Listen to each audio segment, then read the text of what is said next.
Salut, belle déesse. Alors, je suis ici devant toi pour adresser un sujet délicat, un sujet qui nous affecte toutes, un sujet qui, de différentes façons, nous bouleverse, nous demande une profonde réflexion,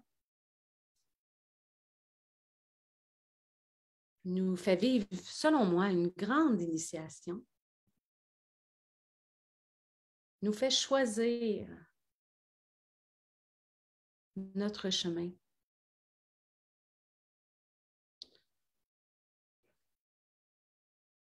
Alors, c'est sûr que je vais être ici, dans mon cœur, je vais peser mes mots parce que mon but, ce n'est pas de venir donner mon opinion. C'est surtout de venir partager comment je me mouvoie à travers tout ce qui se passe, en restant connectée à mon âme, à mon cœur, en choisissant sur quel plan j'ai envie de vivre et à quelle réalité j'ai envie de contribuer.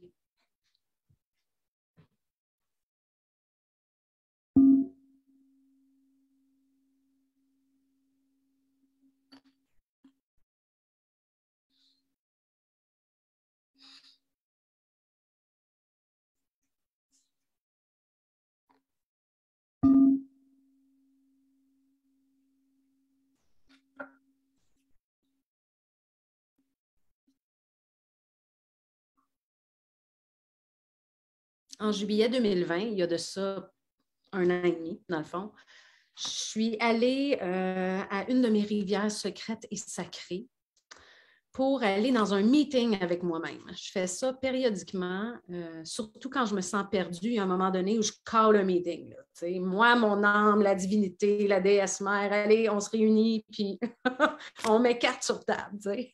C'est le cas de le dire. Mais en juillet 2020, on a eu le début des événements. Moi, je veux appeler ça comme ça. Le début des événements en mars 2020. Puis après ça, pendant les quelques mois qui ont suivi, j'ai vraiment eu de la difficulté à intégrer ce qui se passait parce que ce que moi j'ai vu, là, ce dont j'étais témoin, je pense que beaucoup de gens peuvent dire qu'ils ont vu aller la même chose, c'est la vitesse à laquelle les changements ont pris forme dans toutes les sphères de notre société. Puis là, je fais ça de même parce que c'est comme les tentacules sont profondément ancrés dans toutes les structures. Et en l'espace de peu de temps, là, il y a eu un volte-face de tout le fonctionnement de notre société. Et moi, je suis issue de la naturopathie, la santé au naturel depuis les 25 dernières années de ma vie. J'ai toujours eu une vision humanitaire et planétaire. Depuis que je suis toute petite, je suis vraiment arrivée avec des notions de grande échelle, OK? Je vais le dire comme ça. Donc, quand tout ça est arrivé, j'ai été profondément bouleversée, j'en perdais mes cheveux. Je capotais. Puis à ce moment-là, je venais de commencer à créer Nourris la déesse en toi. Je venais de commencer à créer mon entreprise depuis décembre 2019. Et là, j'ai eu comme un moment d'arrêt où, pour moi, plus rien ne faisait de sens. Mon Dieu, où est-ce qu'on s'en va? De quoi ça va avoir de l'air? C'est quoi cette histoire-là? Fait que j'ai vraiment eu un moment où j'étais paralysée de continuer de créer ma vie dans ce que j'étais en train de créer avant que tout ça arrive. Puis ça a duré quelques mois. Donc, rendu en juillet, je suis allée en meeting parce que là, il fallait qu'on jase. Et il y a eu 2 sujets principaux à ce meeting-là. Le premier, c'était faire sens de tout ça. Là, il faut que je me donne un sens de tout ça parce que là, je ne peux plus continuer d'être dans cet état. J'étais dans un état de colère, d'injustice, d'outrance en continu. J'étais pas agréable à côtoyer à cette époque-là, je pense. Okay? J'étais vraiment revendicatrice. Il y a des choses que je voyais, que je vois, puis c'est difficile de mettre en mots, OK? Mais je le portais, puis j'étais vraiment bouleversée. Donc, sujet numéro 1 du meeting, là, il faut que je fasse un sens de tout ça. OK? Sujet numéro 2, mon entreprise. Qu'est-ce que je fais? Est-ce que j'abandonne comme j'ai toujours fait toute ma vie? Ou est-ce que je continue? Puis si je continue, je suis vraiment à bonne place? Est-ce que j'ai vraiment qu'est-ce qu'il faut pour faire ce que je veux faire? C'était ça les questions. Alors, j'ai apporté, moi j'ai plusieurs jeux de tarot et d'oracle, j'en ai comme beaucoup en fait. Puis cette journée-là, j'ai eu envie d'apporter le tarot Zen de Osho, qui est un maître spirituel en Inde, qui, avec ce tarot-là, moi je trouve que c'est comme on enlève on enlève la fleur bleue, les lunettes roses. Osho, il va droit au but, vraiment dans un langage, un langage du zen, un langage du yoga, un langage de profonde vérité. Okay? Fait que c'est ce tarot-là que j'ai choisi. Et cette journée-là, quand j'ai demandé le sens de tout ça, j'ai pigé une carte qui demeure avec moi depuis ce temps-là. Ça a été une carte qui m'a tout de suite donné ma réponse et ça a changé complètement ma façon d'envisager les choses. J'ai fait un volte-face cette journée-là. Okay? Et la carte que j'ai pigée, c'est l'espièglerie. Mystérieux, n'est-ce pas? Alors, l'espièglerie. Je te lis cette carte.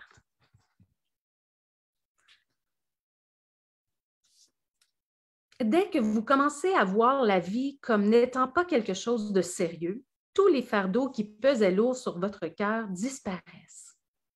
La peur de la mort, la peur de la vie et la peur de l'amour s'effacent. La vie que vous menez alors devient très légère. Elle ne pèse presque plus rien. Vous pouvez même vous envoler dans le ciel. Le zen propose à l'homme sérieux une alternative. C'est le plus grand cadeau du zen. L'homme austère a construit le monde et institué toutes les religions. Il a créé les philosophies, les cultures, les morales et la politique. Tout ce qui existe autour de vous provient de la création de l'homme sérieux. Le zen s'est retiré du monde des gens sérieux. Il a créé un univers à lui, son monde de beauté, empli de rire et d'enjouement, où les plus grands maîtres se comportent comme des enfants. Hey, je me rappelle l'espèce de frisson qui a parcouru mon corps, puis je l'ai là en ce moment encore, puis j'ai vraiment senti, Julie, Sky, quelle est ta réalité? Quelle est ta vérité? L'histoire qui nous est racontée, tu n'es pas obligé d'y adhérer. Tu peux créer ton monde de beauté. À quelle vision du monde as-tu envie de contribuer? Quelle graine veux-tu semer?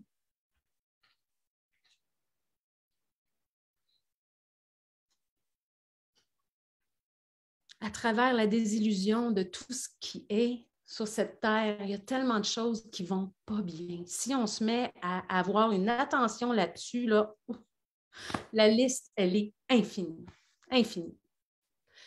Mais si tu portes en toi la croyance profonde qu'un monde de paix et d'harmonie peut exister, bien, ton seul devoir, c'est de contribuer chaque jour à ce monde de paix et d'harmonie. En ce moment, la division n'a jamais été aussi palpable. La peur d'être malade, la peur de la mort, au point que les familles s'interdisent de se voir, puis il y a de l'incompréhension, puis du déchirement, puis c'est difficile. Et puis sur les réseaux sociaux, moi, ce que j'ai remarqué, c'est que quand on voit les commentaires, là, c'est qui parle? C'est pas l'âme, c'est pas le cœur. Les commentaires, là, c'est l'endroit pour le petit mental qui juge tout puis qui a donc des opinions sur tout. Puis moi, là, des fois, je vois une publication passer, puis là, je suis outrée, puis là j'aurais donc le goût d'aller écrire mon petit grain de sel, mais je me pogne. Puis là, je fais non, je ne participe pas à ça. Je reviens ici. C'est une illusion. Et si je me mets à participer, je fais de cette illusion ma réalité. Qu'est-ce que je veux? Qu'est-ce que tu veux?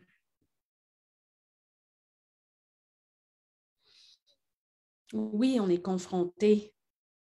Oui, il y a des gens qui nous laissent tomber. Des deux bords, hein? Moi, aujourd'hui, je ne vous dirai pas, moi, là, où ce que je me situe, ce n'est pas important. Ce qui est important, c'est que je choisis de vivre les événements depuis mon cœur et mon âme et que ça représente un défi quotidien. Parce que je ne peux pas laisser mes pensées l'emporter, mon mental fru, là. Est-ce que ça fait que je ne vis pas d'émotions? Non. Est-ce que c'est arrivé que je m'assois et que je pleure? Avec sincérité, les événements, oui. Mais une fois que l'émotion est passée, je reprends mes forces et je continue de semer l'amour et la lumière. Et tu sais-tu quoi? En ce moment, là, tout ça arrive là, pour quelque chose de tellement plus grand que tout ce qu'on peut s'imaginer. Puis ce qu'on a besoin, là, c'est de plus en plus de gens qui s'éveillent, qui choisissent la lumière, qui choisissent de se tenir debout dans leur vérité,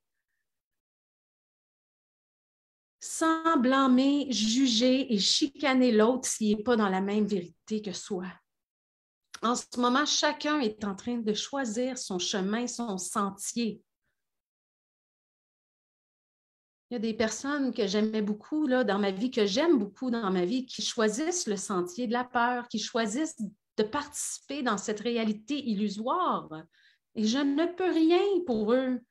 Je ne peux pas les convaincre, je ne veux pas les convaincre, je ne veux pas m'astiner. Ça n'a pas lieu d'être. Ni en commentaire Facebook, ni au téléphone, ni avec personne.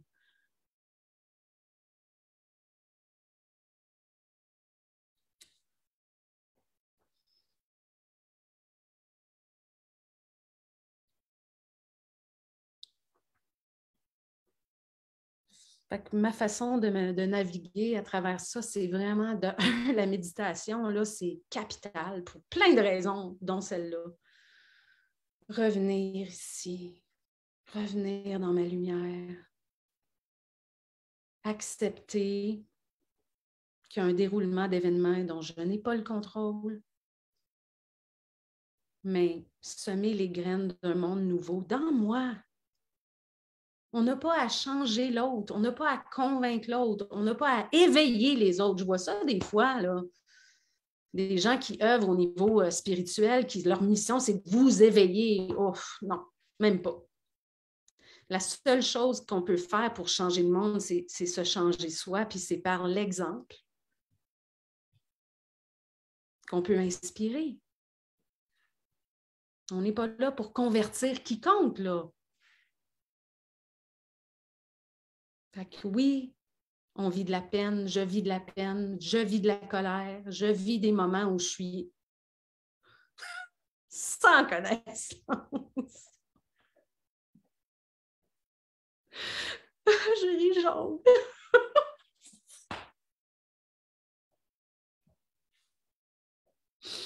Ça nous fait passer par toutes les gammes d'émotions, hein?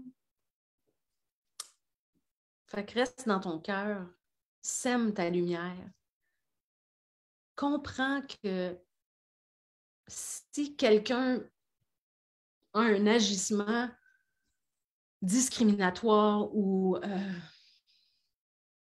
dans le jugement, c'est la peur. C'est la peur. Il y a des gens qui vivent une peur profonde. Puis la peur qu'on voit, tu sais, j'ai contemplé beaucoup ce sujet-là, c'est que ce qu'on a vu depuis bientôt 2 ans, c'est une peur collective et hystérique de la mort. Ça m'a fait justement penser beaucoup à la mort, à ma position face à la mort, puis de réaliser que quand on a peur de la mort, c'est qu'on est coupé de la source. Quand tu es connecté à ta divinité, quand tu es connecté à la source, ta source, OK?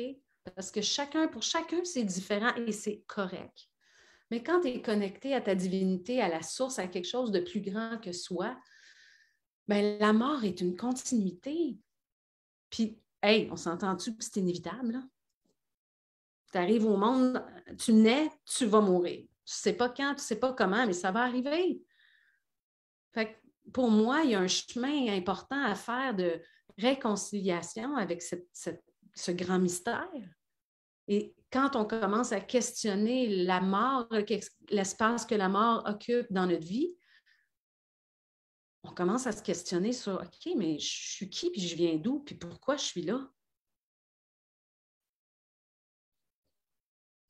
Est-ce que je suis née pour me complaire pendant 85 ans puis mourir, puis que ça finit là? Moi, je pense pas. La peur de la souffrance, la peur de la mort, c'est de la peur. Et la seule chose qui peut atténuer la peur, c'est l'amour et la foi. Alors, tu as le choix, j'ai le choix à chaque jour, à chaque instant, dans chaque événement, d'être un précurseur d'amour, de foi et de lumière. Un précurseur de l'avènement d'un nouveau monde possible. Et ce nouveau monde, je le vis en moi. Et ensuite, il se reflète sur mon environnement. Je ne sais pas si tu as remarqué, là, moi, je ressens ça depuis ce mois de juillet 2020 où j'ai pigé cette carte du tarot zen. J'ai le choix sur quel plan de réalité je veux vivre. Et je ne vis pas sur le même plan de réalité que tout le monde. Fait que des fois, ça clash. Et c'est là qu'on a tendance à... On peut être facilement porté à juger puis à être outré, mais chacun vit sa réalité en ce moment. Chacun choisit son plan de réalité. Il y a des gens pour qui c'est inconscient et il y en a d'autres qui sont totalement éveillés. OK? Fait que quel chemin de réalité veux-tu choisir?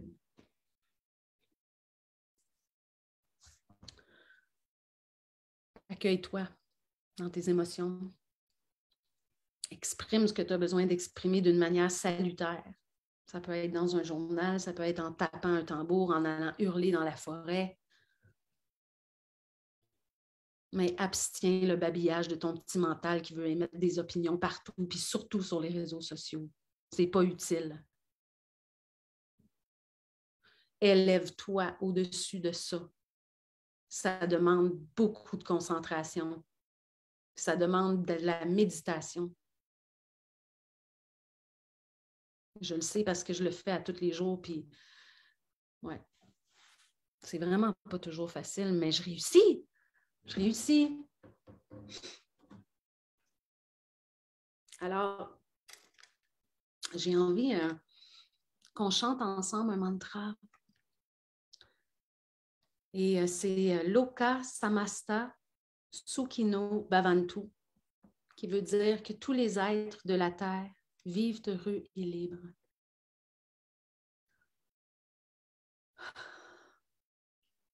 C'est un mantra qui est vraiment de circonstance, selon moi. Fait que, pardonnez mon son si jamais c'est plus ou moins hot, là, c'est parce que là, je viens de recommencer à prendre ma guitare. Je viens de recommencer. En fait, je me suis dit, hey, ça te tente-tu d'arrêter de te dire que tu n'es pas bonne? Puis, j'ai abandonné la guitare depuis 5 ans parce que j'ai fini par me dire, oh, puis de la merde, je ne suis pas bonne. Ah ouais, mais attends un peu, là.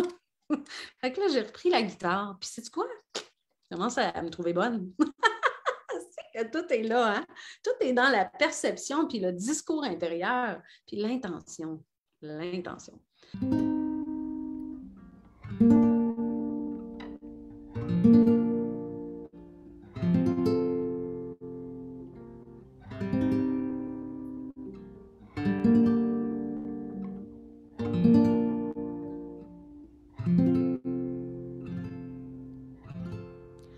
Loka samasta sukhino bhavantu. Loka samasta sukhino bhavantu. Loka samasta sukhino bhavantu. Loka samasta sukhino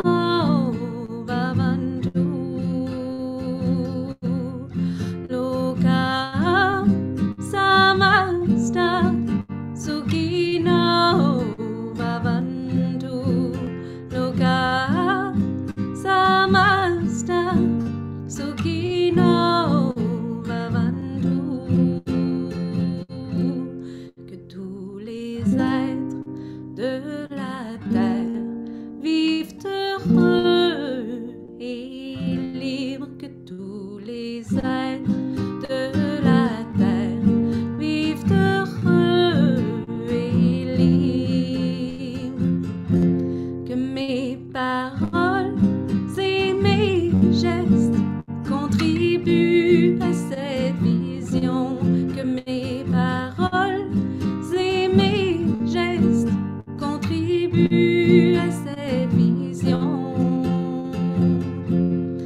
Loka samasta sukino bhavantu. Loka samasta sukino bhavantu.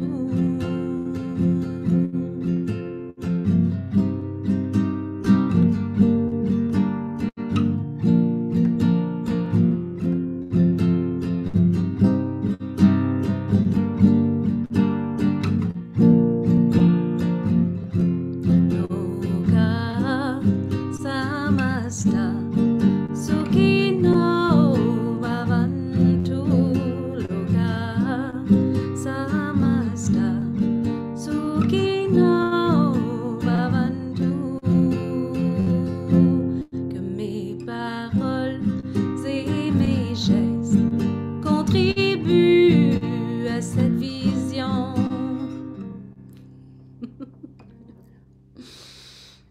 Que tous les êtres de la terre vivent heureux et libres. Que tous les êtres de la terre vivent heureux et libres.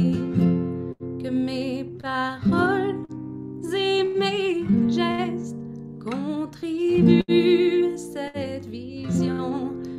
Que mes paroles et mes gestes contribuent à cette vision.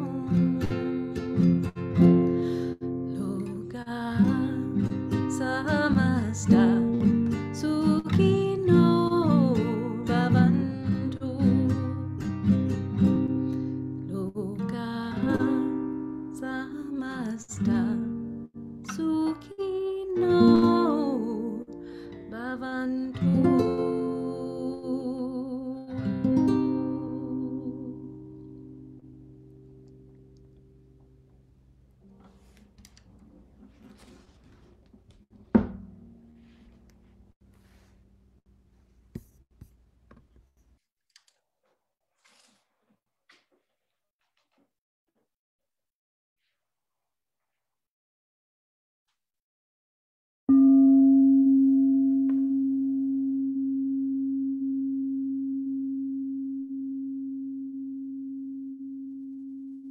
Que tous les êtres de la terre vivent heureux et libres, et que mes paroles et mes gestes contribuent à cette vision.